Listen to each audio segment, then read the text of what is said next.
Hi, it's me again with Corel Draw Tips and Tricks. Just yesterday, I made a video on this, and somebody asked me a pretty good question, and I don't really have an answer for it, except it's just the way I do it.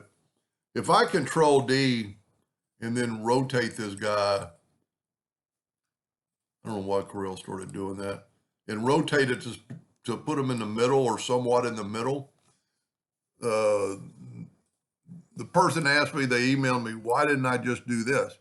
So if we go to select our objects, select our path, and go to object and object to path and pick 24, that's where I had to rotate them. And if you notice, the other one is opposite, so it's must have a copy there. Yep.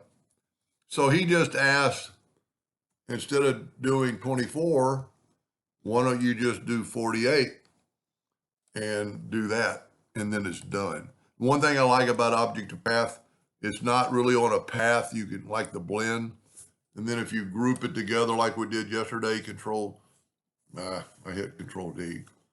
Control G to group it, Control D to duplicate it, holding down the Shift key to bring it in from the center, and then we'll do just like we did yesterday. We'll select both of them.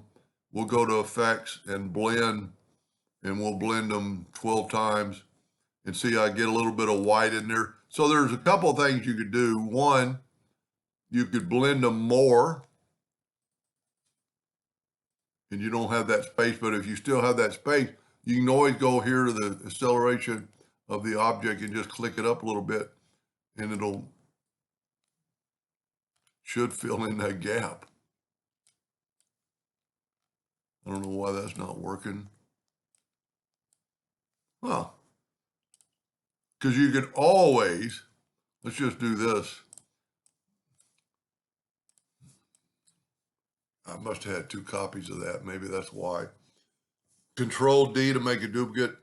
Bring in the second one, holding down the Shift key so it'll be in the center, and then select them both and hit apply. This time we don't have any of that white because we've got it accelerated. Maybe that's what I was doing wrong. I just wasn't hitting apply. Yep. So you need to move that and then hit apply, and it'll do that right there. Pretty cool graphic and kind of translucent. Anyway, I hope that answered their question. Well, wasn't really a question. It was something trying to figure out why I did it that way. Hope that helped. Thank you for watching.